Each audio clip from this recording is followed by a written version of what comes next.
La situación en Sinaloa y particularmente en Culiacán continúa deteriorándose ante el enfrentamiento de grupos relacionados con el Mayo Zambada contra los Chapitos de Iván Archibaldo Guzmán. Una lucha feroz que se sufre desde hace ya varios días en calles, en avenidas, en autopistas, en varios residenciales y varios, además de todo, en varios lugares muy populares.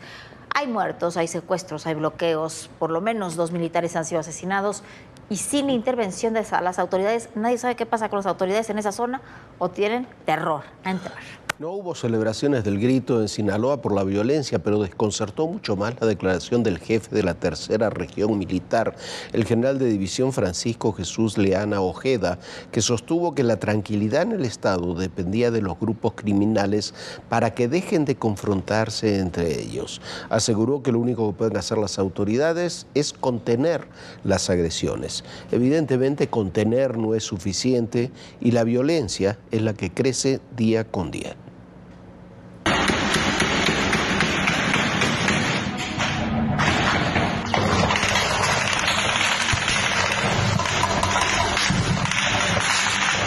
Son 9 días consecutivos de enfrentamientos en Sinaloa. Violencia que ha cancelado diversos eventos como la celebración por el grito de independencia y conciertos. No obstante, para el comandante de la tercera región militar, Francisco Jesús Leana Ojeda, el cese a los hechos violentos no depende de las Fuerzas Armadas, sino de los grupos criminales. No depende de nosotros. Depende de los grupos antagónicos que dejen de hacer su confrontación entre ellos y que estén dejando a la población en paz para que viva con tranquilidad. Este martes el ejido El Atorón, al sur de Culiacán, amaneció bajo fuego.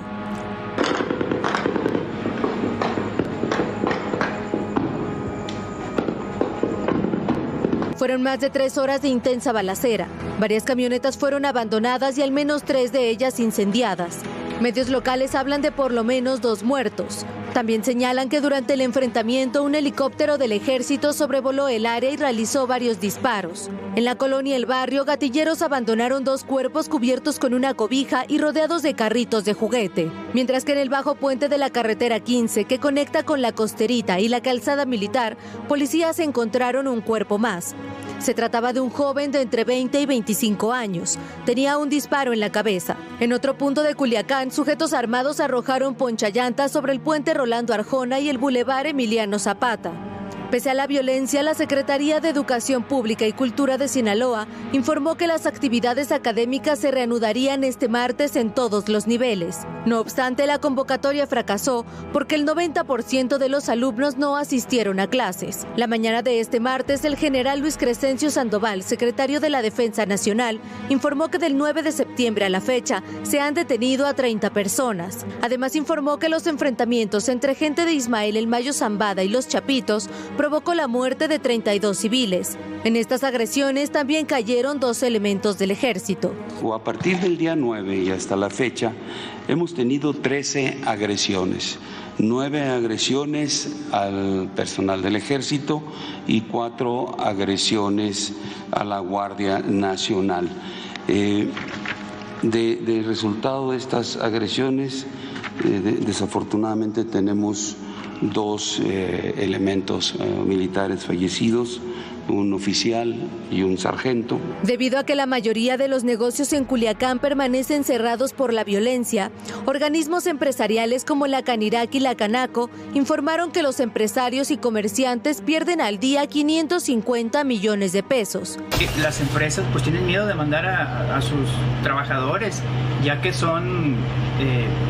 los vehículos son extraídos para diferentes situaciones en los puntos que se encuentran. Le pedimos a la autoridad competente que haga algo. Advierten que de continuar la violencia, 350 empleos formales están en riesgo. Para ADN 40, Fuerza Informativa Azteca. Bueno, concedamos que quizás el general de la tercera región militar parafraseó mal y no quiso decir lo que dijo. Concedámoslo. Pero lo cierto es que al usar la palabra contener, está describiendo lo que sucede. Las autoridades, como ha sido todo el sexenio, han decidido contener a los tratar de contener a los grupos criminales en lugar de combatir a los grupos criminales cuando ocurren este tipo de acciones. Puede haber muchas estrategias diferentes, pero la que se está utilizando no sirve por lo mismo que dicen nuestros entrevistados.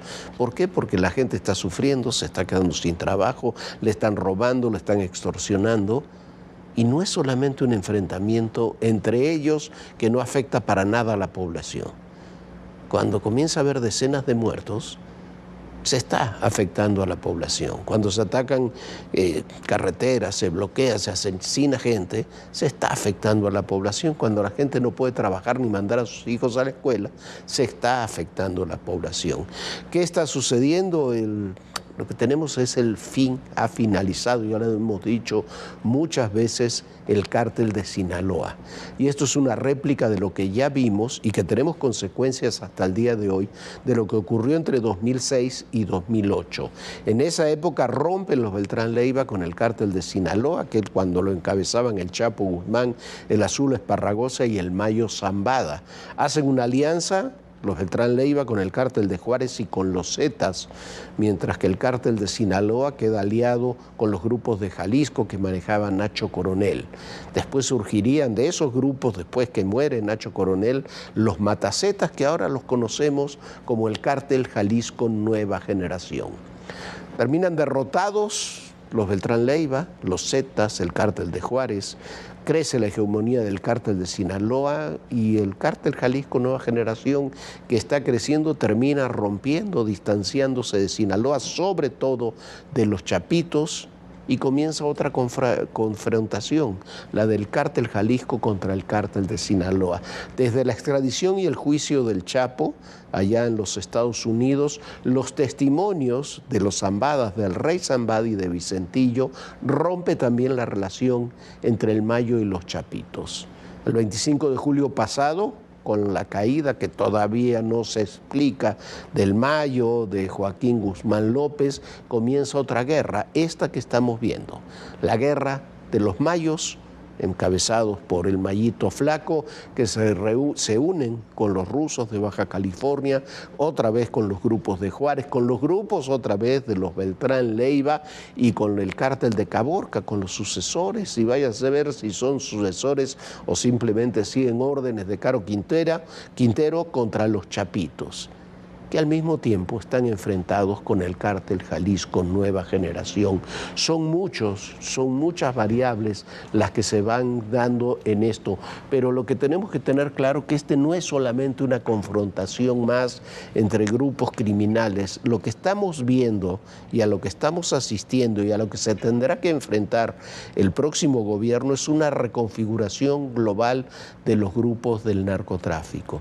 Y en esa reconfiguración global de los grupos del narcotráfico, también se tendrán que adoptar estrategias diferentes, porque estamos ante una situación también diferente. Pero esas estrategias diferentes habrá que ver, se necesita voluntad política, Viviana, y se necesita además tiempo para implementarlas. Y quizás el tiempo es el factor que más escasea en este momento. Voluntad política, tiempo, pero además de todo capacidad y estrategia. ¿Por qué? Porque lo que está sucediendo en Sinaloa no solamente sucede en Sinaloa. Estas luchas por el control del territorio se suscitan en muchas otras partes del país. Ahí está lo que está pasando en Chiapas, donde es prácticamente un desastre, donde muchísimas personas han tenido que abandonar sus tierras, donde otras han tenido, imagínese usted, que dejar Chiapas para irse a Guatemala. Esa situación es terrible. Hay otro sitio donde también está muy complicado, Michoacán, y bueno, también hay zonas del Estado de México que colindan con Michoacán. De ahí nos vamos a Nayarit, a Sonora. Muchas partes del país están en una zona o en un momento de seguridad muy complicado. Es la más reciente balacera ocurrida al sur de Tapachula, Chiapas. Hombres armados dispararon a un joven de 28 años que caminaba rumbo a una tienda de conveniencia. Una mujer de origen hondureño también fue alcanzada por las balas y se encuentra grave en el hospital. Mientras que en la carretera de Tapachula a Tuxtla Chico, cerca de la frontera con Guatemala, asesinaron a balazos a una mujer de 25 años. La víctima era de origen sudamericano. Es parte de la violencia que cotidianamente viven los habitantes en Chiapas, quienes el pasado 16 de septiembre salieron a las calles para exigir paz. mientras que la noche del grito de independencia, en Tuxtla, el grito de independencia fue distinto.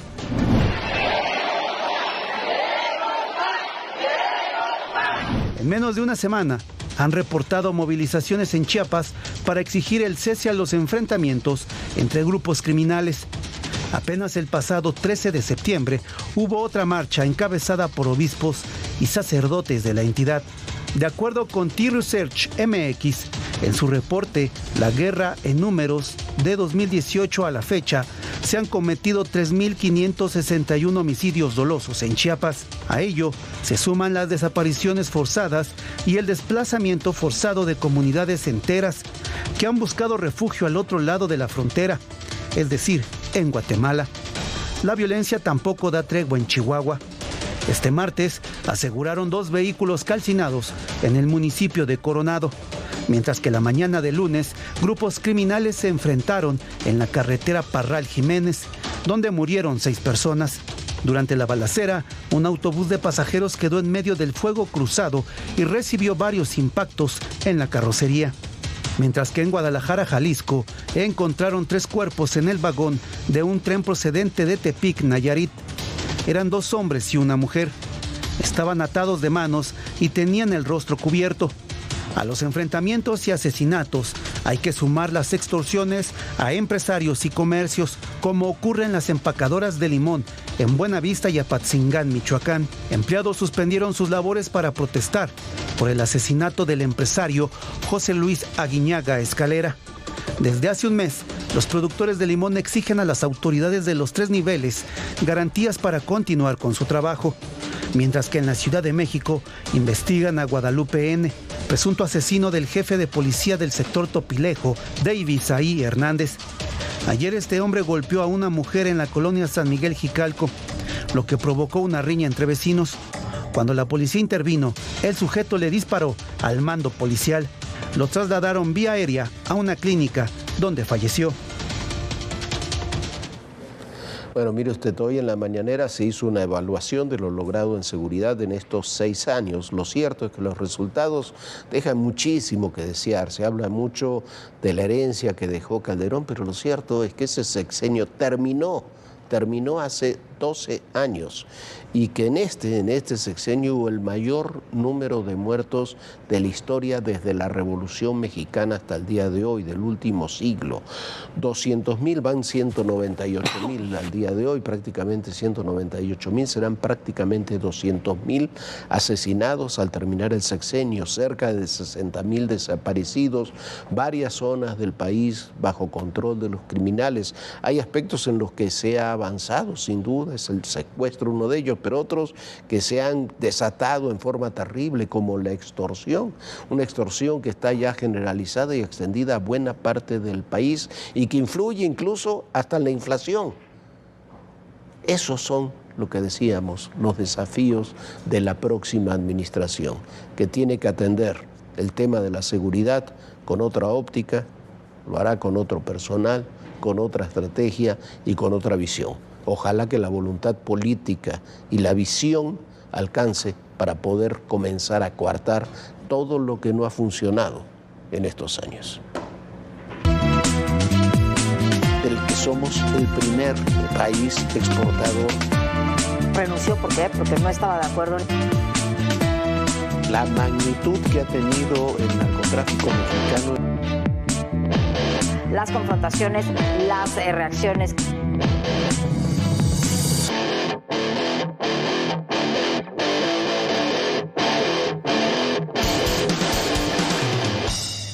Genaro García Luna vuelve a hacer noticia, esta vez por una carta que envió su abogado a un periodista estadounidense. Esto dice la carta.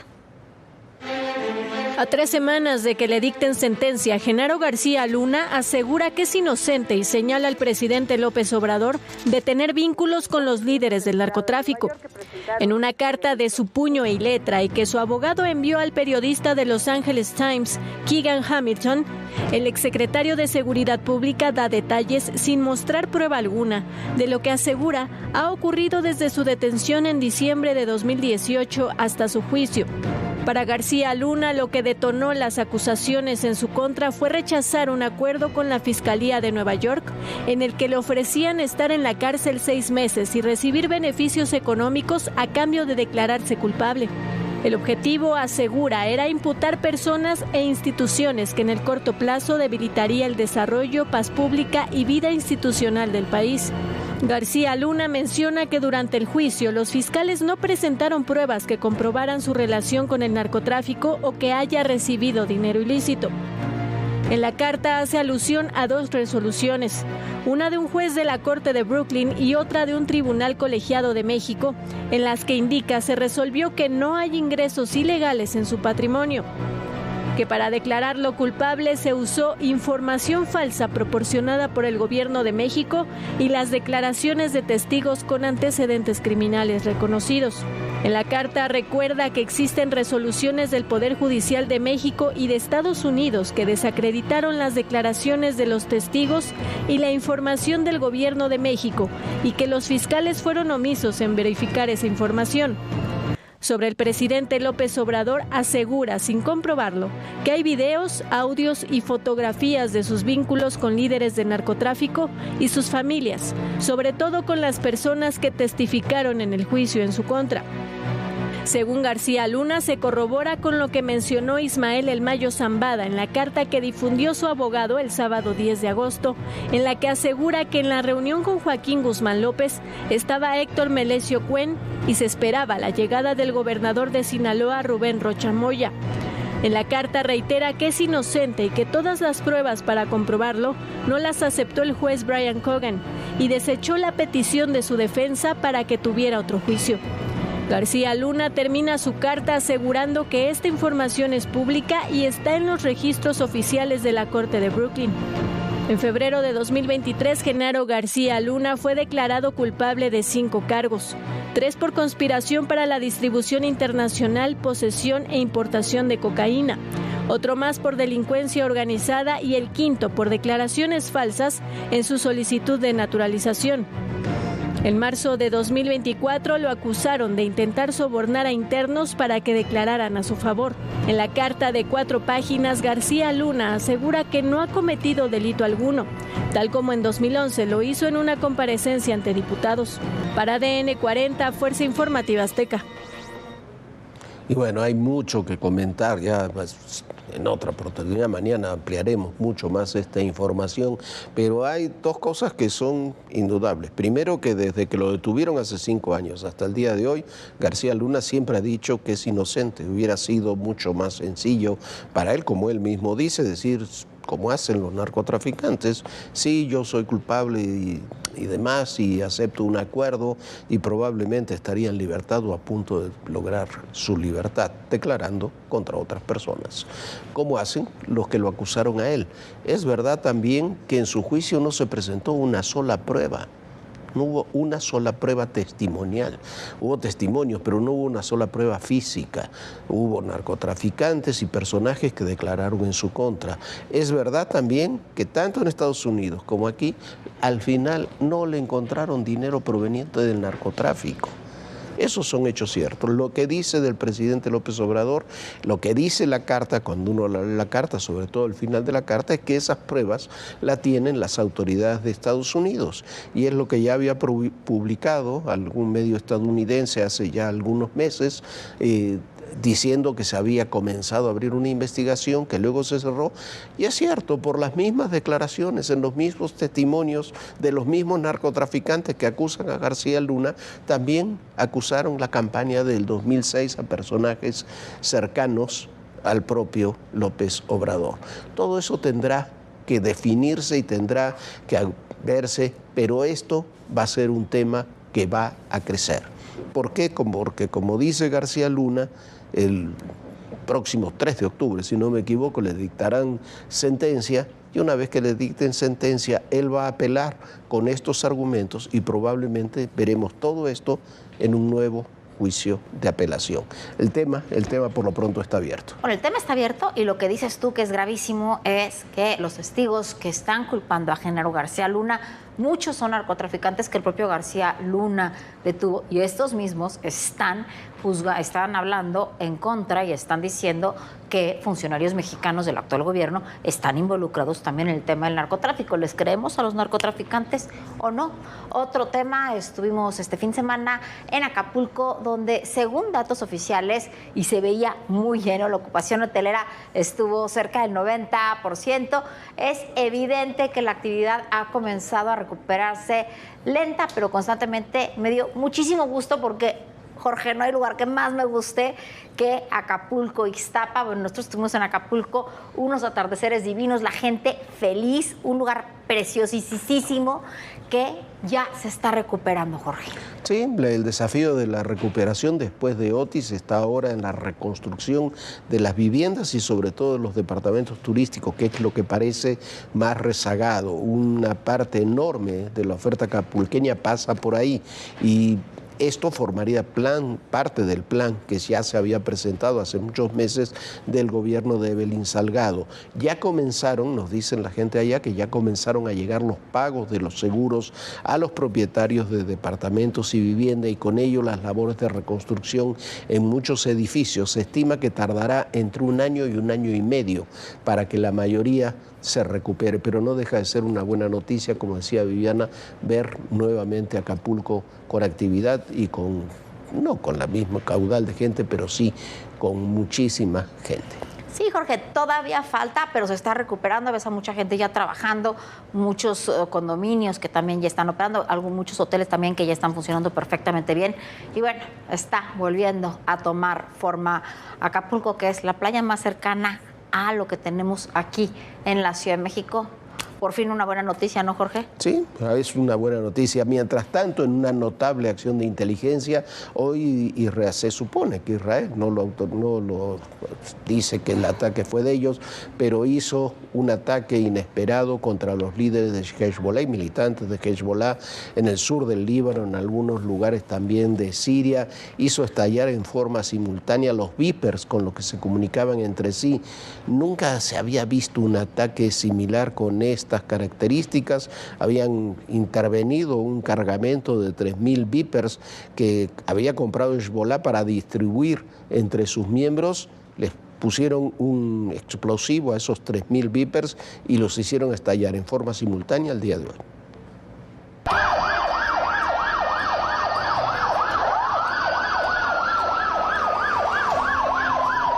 Una cámara de circuito cerrado en un supermercado de Beirut captó el momento en que un aparato buscapersonas utilizado para mantener comunicación explotó dentro del bolso de un hombre. Fue el inicio de una serie de ataques simultáneos contra miembros del grupo armado libanés Hezbollah, incluidos combatientes y médicos, quienes resultaron gravemente heridos cuando explotaron los buscapersonas que utilizan para comunicarse.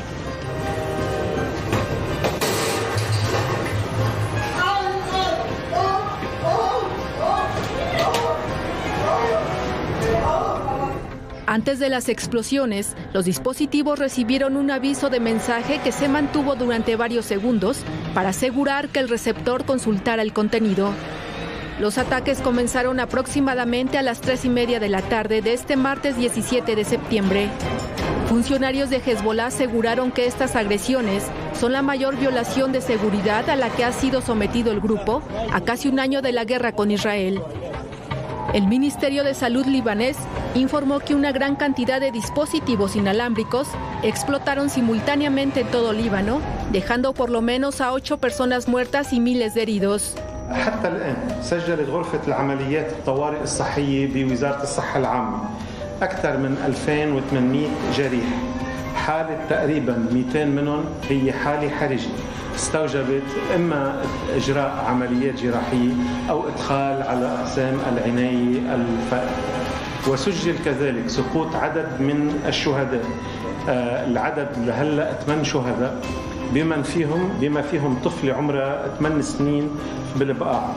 Los reportes indican que el embajador de Irán en Beirut resultó herido en la explosión de uno de los Vipers, mientras que una niña de 10 años, hija de un miembro de Hezbollah, murió debido a la explosión del Viper de mensajería de su padre. Funcionarios militares y de un grupo libanés dijeron que la explosión de los aparatos fue un ataque israelí. La agencia estatal de noticias reportó que en los suburbios sureños de Beirut y otras áreas, el sistema de buscapersonas fue detonado usando tecnología avanzada. Hasta el momento, el ejército israelí se ha negado a declarar al respecto. El incidente ocurre cuando escaló la tensión entre Líbano e Israel. Hezbollah y el ejército israelí se han enfrentado continuamente desde que estalló la guerra en Gaza. Para ADN 40, Fuerza Informativa Azteca. Bueno, una tragedia lo que está pasando en ese lugar. Nosotros ya nos vamos. Muchísimas gracias por habernos acompañado. Lo esperamos, por supuesto, mañana en punto de las 11 de la noche aquí en ADN 40, Todo Personal. Sueñe bonito. Bonita noche, Jorge. Muy buenas noches, Viviana. Muy buenas noches a todos ustedes. Y recuerde, en el poder y en la política todo, pero absolutamente todo es personal. Gracias.